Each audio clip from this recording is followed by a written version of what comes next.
My parents looked me in the eyes and said, "You don't fit this family image. So stay then," left on a trip with everyone else. So I sold the house they'd been living in rent-free for years, and now they don't fit in anywhere. I've 28 male basically been the family screw-up since I was old enough to disappoint people.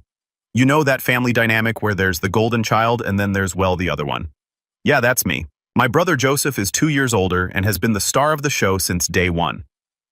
Anyway, last month, Joseph got promoted at his company, some middle management position, with a fancy title that probably adds like $10,000 to his salary. Don't get me wrong, good for him. But the way my parents reacted, you'd think he just got elected president or something. The day after he told them about the promotion, Mom called me up all excited. "Ethan, honey, we're planning a little celebration for Joseph's big news. Can you help us set up this weekend?" Now, when my mom says little celebration, what she actually means is, invite half the extended family, plus all the neighbors, and turn it into this massive production. And when she says help set up, she means show up at like 6 a.m. to do all the heavy lifting while Joseph sleeps in until noon. But whatever family is family, right? So I said, sure, I'd help out. Saturday morning, I show up at their house at 6:30 a.m. with coffee and donuts for everyone. Joseph's car isn't even in the driveway yet. Dude was probably out celebrating with his buddies the night before. "Oh, thank goodness you're here," Mom says when she sees me.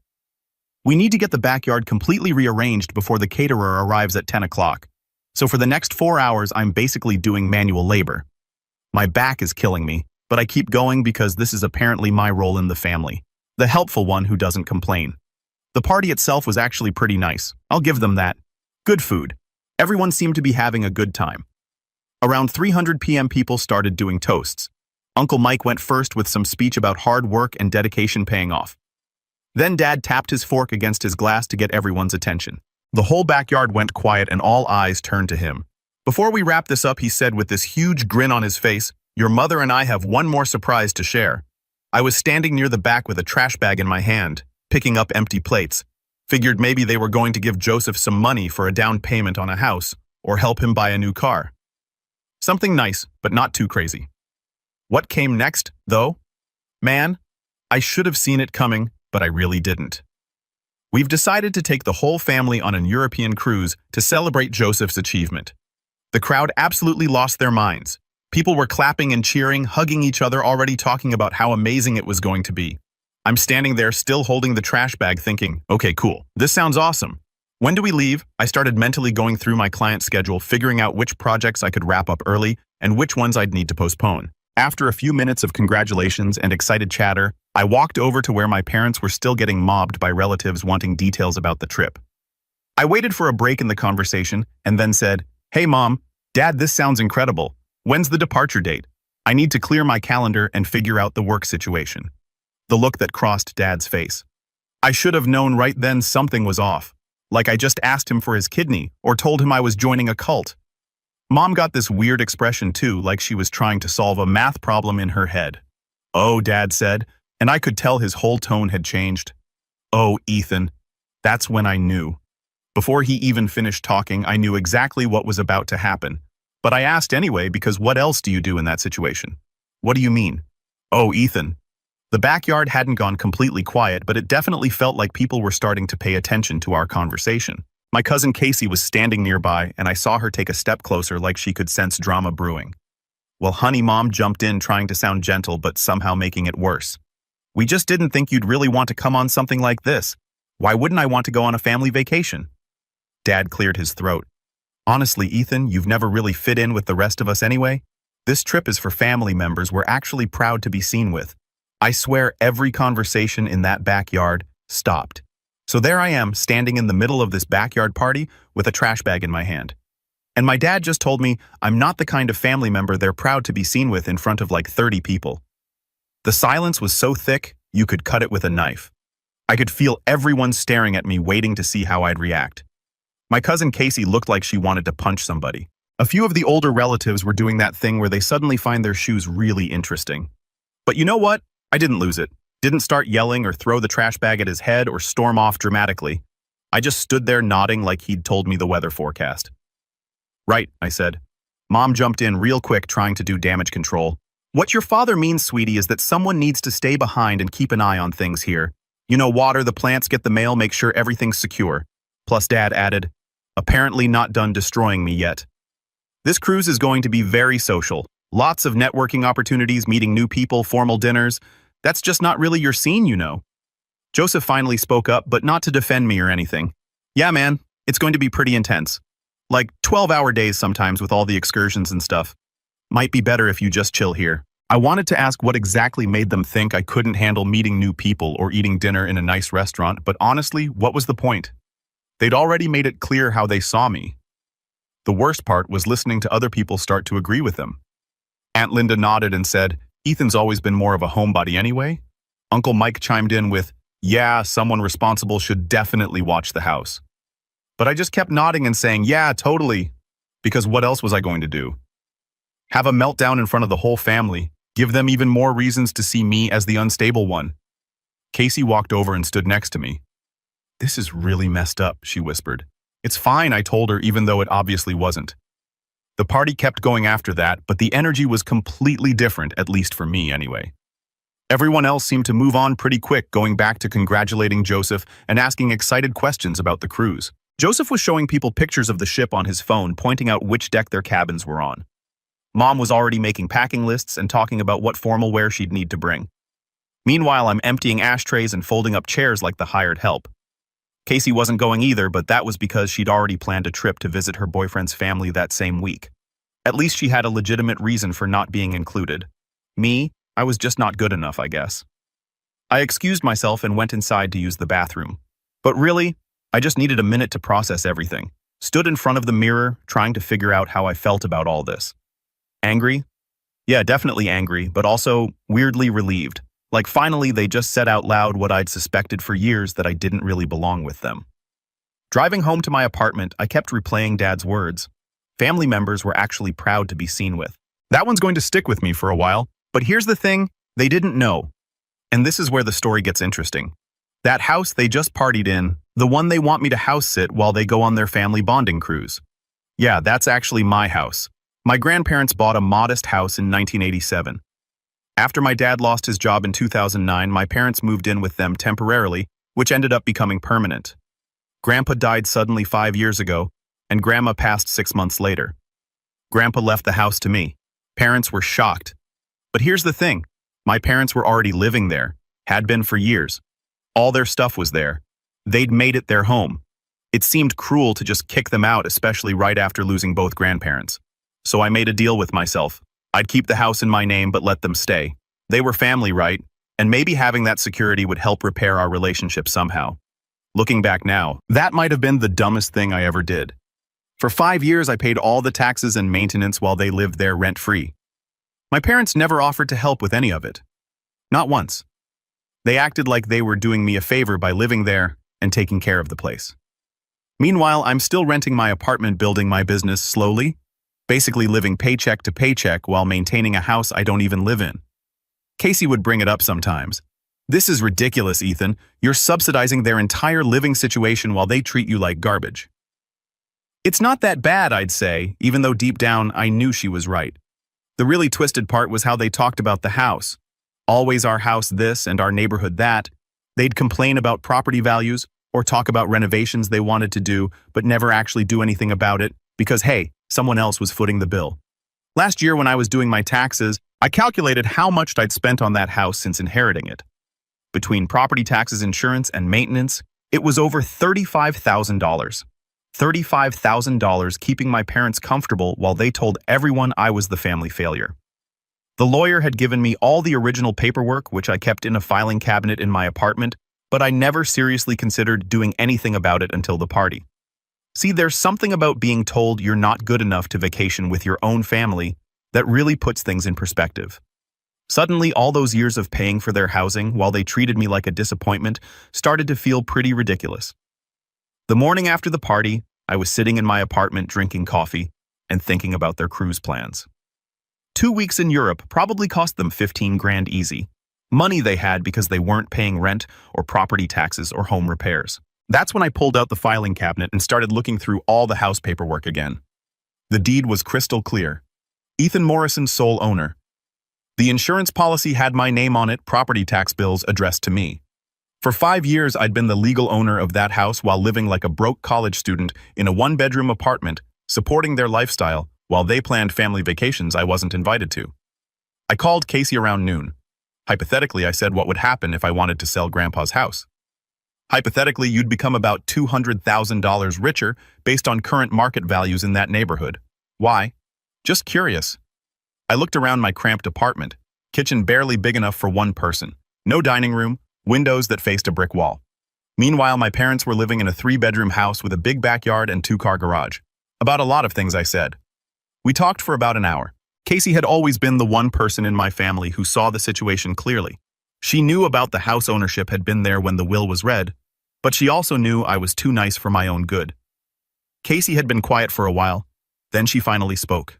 She said she believed Grandpa left me the house for a reason, that he saw the way my parents treated me and wanted to make sure I had something that was truly mine.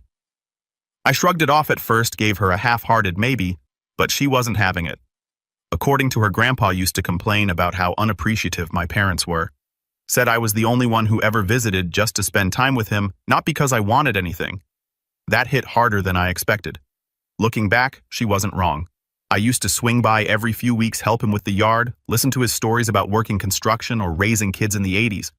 I never asked him for anything. I just liked being around him. It felt genuine.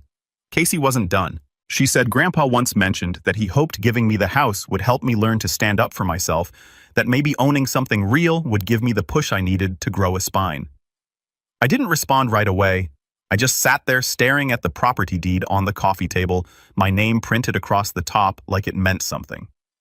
Then she asked the question that would shift everything.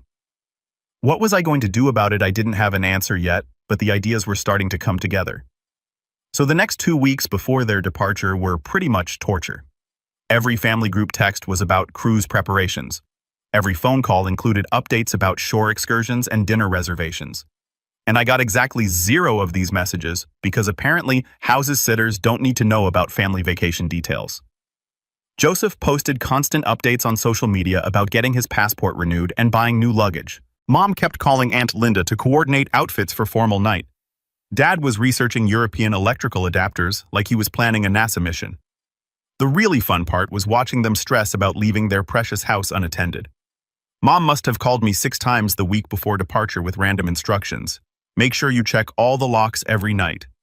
All the Asir don't let any strangers inside, even if they say they're from the utility company. Dad gave me this whole lecture about being responsible and how they were trusting me with their most valuable possession. The irony was completely lost on him. This house means everything to us, Ethan. We've put our whole lives into making it a home. Yeah, Dad, with my money. But sure, go ahead and lecture me about responsibility. 3 days before they left, I did something I probably should have done years ago. I called a realtor. I told her I might be interested in selling a property and wanted to know what the process looked like. Called a realtor. She said the house was worth around $250,000 and could sell fast in this market. Life-changing money. But there was still this nagging voice in my head saying, you can't just sell your parents' house. Even though technically it wasn't their house. Even though they just finished telling me I wasn't good enough to be seen with them in public. Saturday morning departure day. Joseph picked up Mom and Dad at 8 a.m. to drive them to the airport. Their flight to New York was at noon, then connecting to Rome that evening. I got exactly one text from Mom. Remember to water the plants and check the mail. We'll call when we land. No. Thanks for watching the house. No, we appreciate you doing this. Just orders and a promise to check in when convenient for them. Casey came over that afternoon with pizza and beer. How you holding up? I'm good. Weird having the house empty. Though, we were sitting in my parents' living room, which felt strange. I'd been in that house countless times, but usually just for family events or quick visits. Never just hanging out like it was mine. You could actually do it, you know, Casey said after we'd been quiet for a while. Do what? Sell the house. I'm not saying you should. I'm just saying you could, legally, financially, practically. There's nothing stopping you. I walked around the house while she was talking. Really looked at it for the first time as the owner instead of the guest. The kitchen they'd remodeled with money they saved by not paying rent. The deck Dad had stained last summer with materials I'd paid for. The master bedroom where they slept in a house they thought belonged to them. That night I stayed over sleeping in the guest room. It felt weird but also kind of right. This was supposed to be my house after all. I spent the next morning just walking through every room, really seeing it. The family photos on the walls that included me but always as background decoration. The living room where they'd hosted countless gatherings I'd helped set up but never felt welcomed at. The backyard where they'd just thrown that party and excluded me from their family vacation. Monday morning, I called the realtor back. That property we discussed, I want to list it. Wonderful. When would you like me to come take a look? How about this afternoon? She showed up at 2 p.m. with her photographer and measuring tools. Spent about an hour going through everything, taking notes and pictures. This is a beautiful property, she said. Well-maintained, good bones, excellent location. I think we can list this at 260 and see what happens.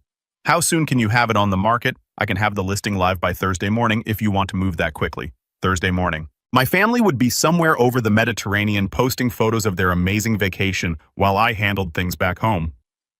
Let's do it, I said. Tuesday. I spent organizing all the legal paperwork, made copies of everything, put the originals in a safe deposit box I'd rented specifically for this. My realtor helped me understand all the disclosure requirements and paperwork I'd need to complete. Wednesday, the photographer came back for professional listing photos. Weird seeing strangers walking through the house taking pictures, but also kind of exciting. That evening, I got my first family vacation update. A group text with photos from the ship. Everyone looking tanned and happy. Having the most amazing time, Mom wrote. Family cruise was the best idea ever. I looked at those photos for a long time. Joseph, with his arm around Dad at the captain's dinner. Mom and Aunt Linda laughing at some comedy show.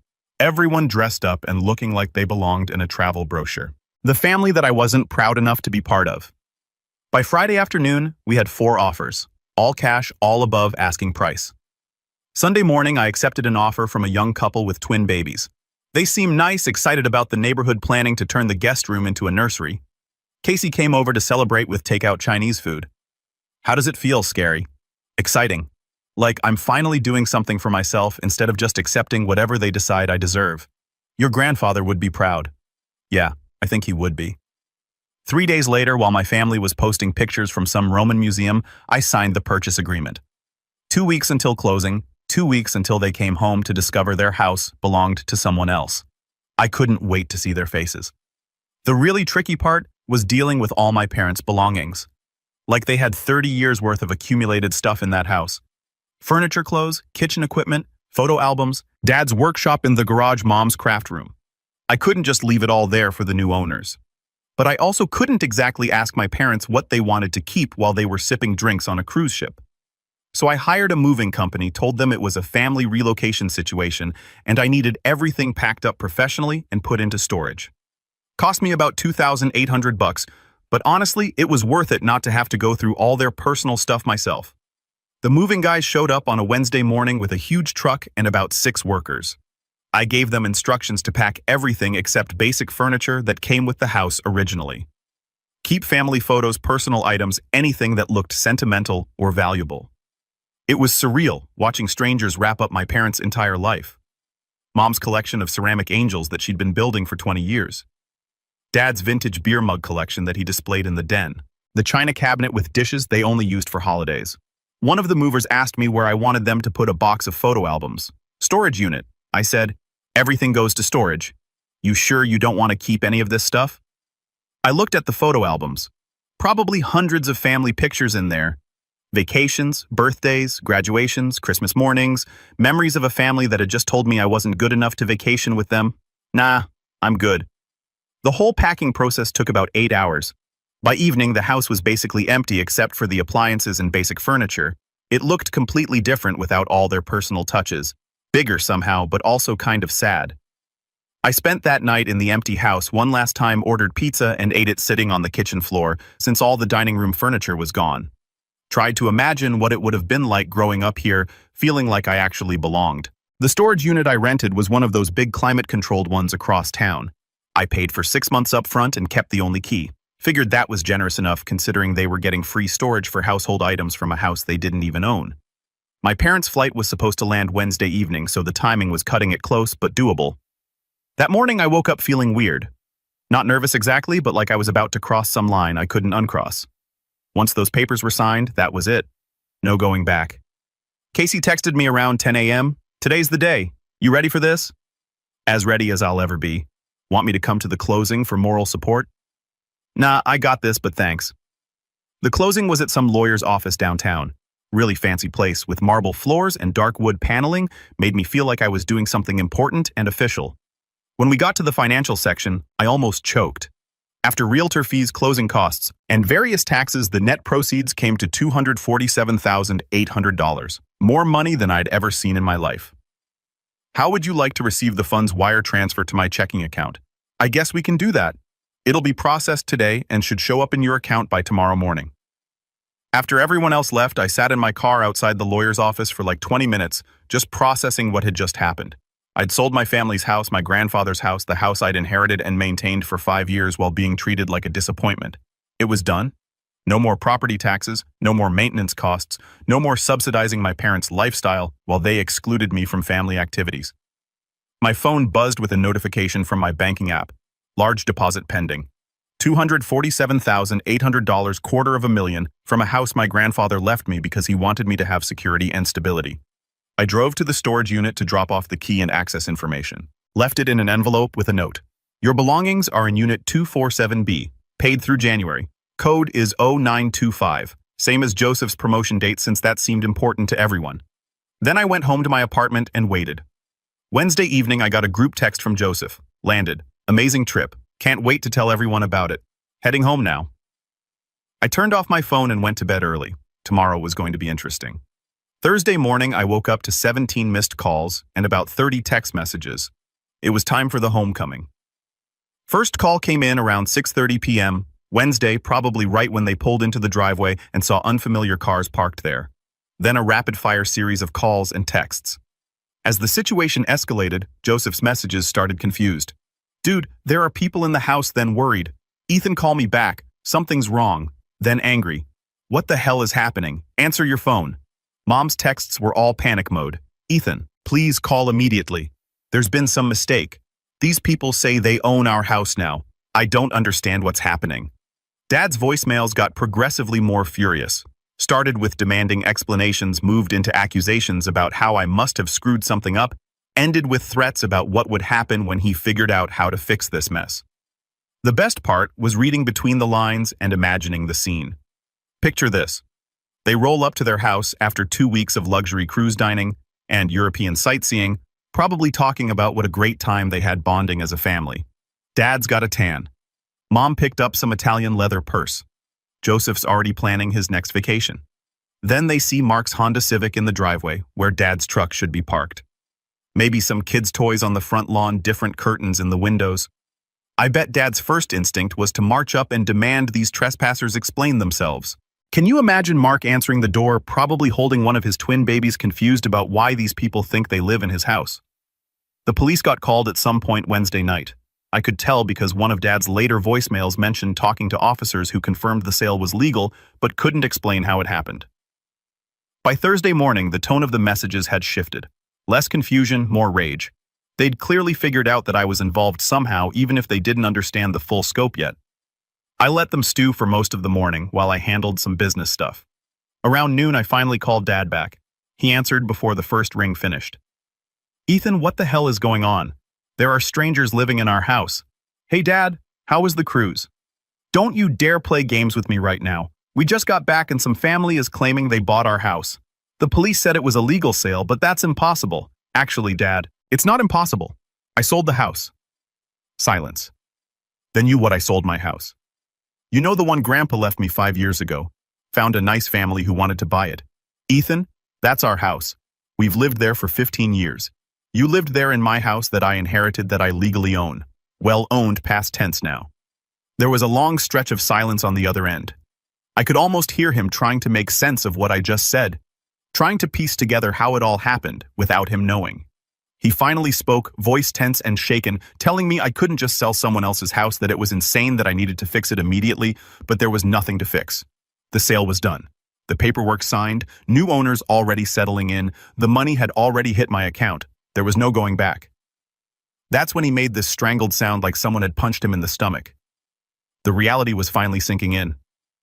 Where are we supposed to live? Geez, Dad, I don't know. Where was I supposed to live when you decided I wasn't part of the family? I heard Mom crying in the background. Then she grabbed the phone.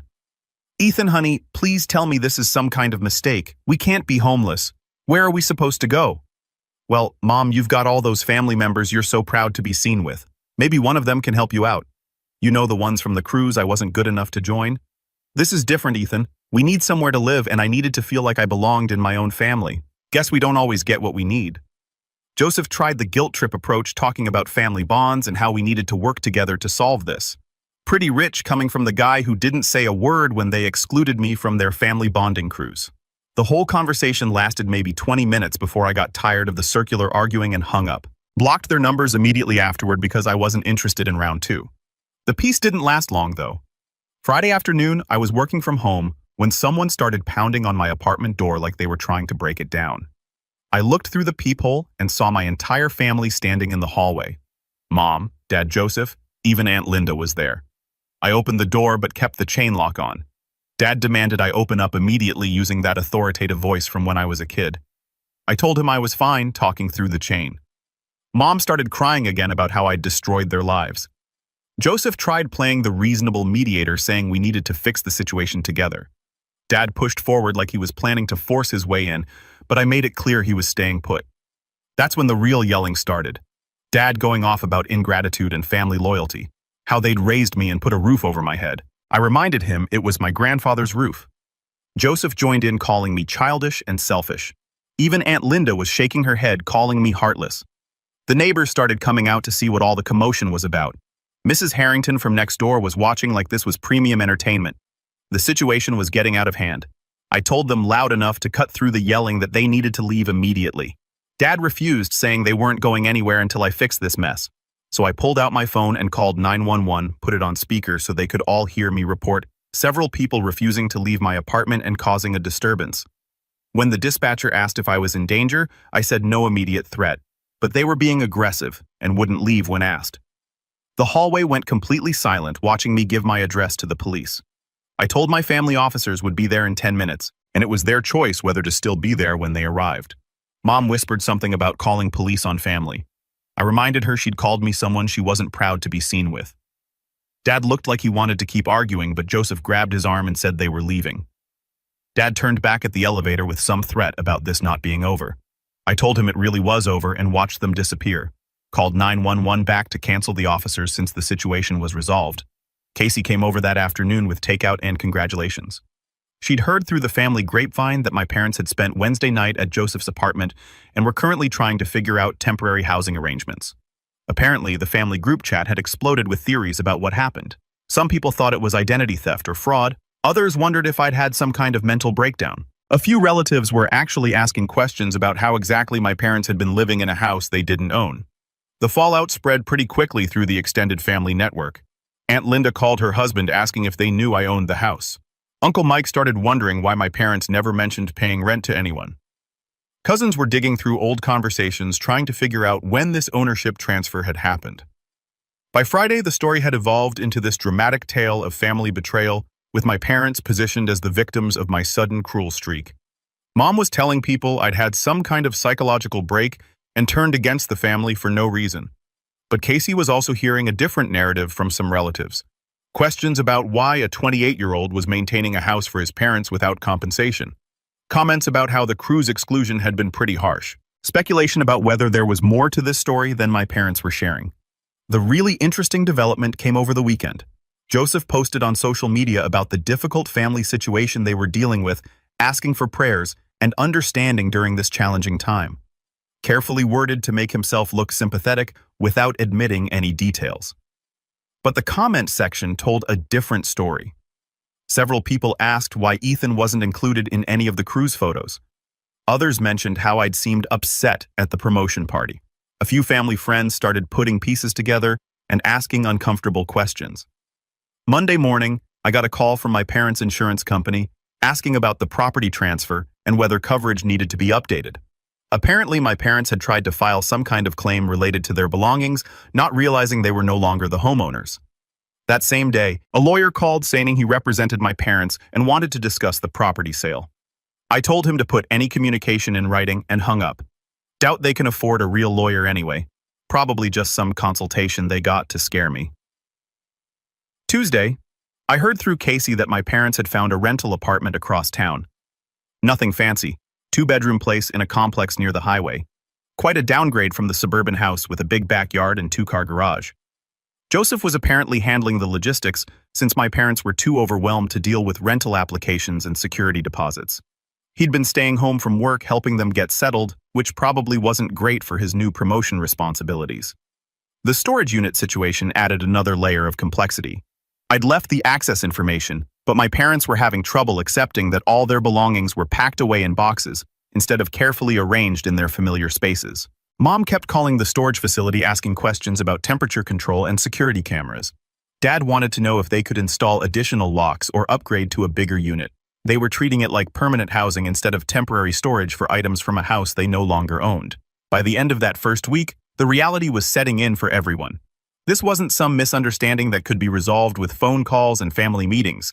The house was sold, the money was in my account, and the new owners were already painting the kitchen and shopping for nursery furniture. My parents had gone from homeowners with 30 years of equity to renters starting over with whatever savings they had left after their European vacation. Joseph was stressed about supporting them financially while maintaining his own apartment. The extended family was divided between supporting my parents and questioning why this situation had developed in the first place. And me, I was apartment hunting in better neighborhoods, researching business expansion opportunities, and sleeping better than I had in years. Turns out there's something incredibly liberating about finally standing up for yourself after decades of being treated like the family disappointment.